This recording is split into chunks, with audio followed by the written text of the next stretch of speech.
সকালে বিল্লাল হোসেন বাড়িতে মাদক নিয়ে প্রবেশ করে। এ সময় ওয়াজ মাহফিল শেষ করে ছোট ভাই কামাল হোসেনও বাড়িতে আসেন। কামাল তার বড় ভাই বিল্লালকে মাদক নিয়ে বাড়িতে প্রবেশ করতে নিষেধ করেন। এ নিয়ে দুই ভাইয়ের মধ্যে বাকবিতণ্ডা শুরু হয়। বাকবিতণ্ডার এক পর্যায়ে বড় ভাই বিল্লাল তার ঘরে প্রবেশ করেন। সেখান থেকে ধারালো ছুরি এনে ছোট ভাই কামালের উপর হামলা করেন। এ সময় কামাল বিল্লালকে প্রতিহত করার চেষ্টা করেন, তবে ব্যর্থ হন। ছোট ভাইকে বিল্লাল এলোপাথাড়ি ছুরিকাঘাত করেন। এ ঘটনা দূর থেকে তাদের মা রাহেলা বেগম দেখতে পান।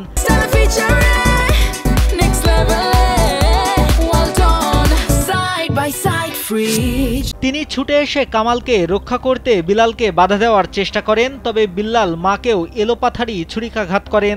ছুরিকাঘাতে কামাল ঘটনাস্থলেই নিহত হন, আর রাহেলা বেগমকে উদ্ধার করে হাসপাতালে নেওয়ার পথে তারও মৃত্যু হয়। সোমবার কুমিল্লার আদর্শ সদর উপজেলার ভারত সীমান্তবর্তী বসন্তপুর গ্রামে চাঞ্চল্যকর এ ঘটনা ঘটে। ঘটনার পর ঘাতক বিল্লাল হোসেন পালিয়ে যান। কোতোয়ালি মডেল থানার ভারপ্রাপ্ত কর্মকর্তা মোহাম্মদ মহিনুল ইসলাম জানান, এ ঘটনায় অভিযুক্ত বিল্লালের স্ত্রীকে জিজ্ঞাসাবাদের জন্য আটক করা হয়েছে। অভিযুক্ত বিল্লাল দীর্ঘদিন ধরে মাদক ব্যবসা করছিলেন।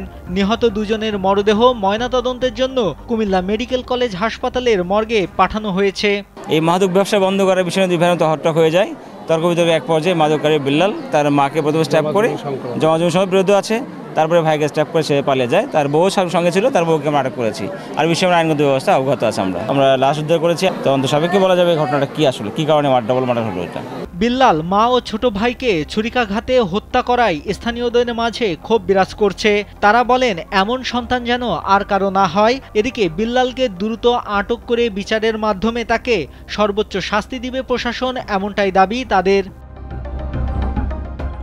নাইমুল হাসিব, কালবেলা।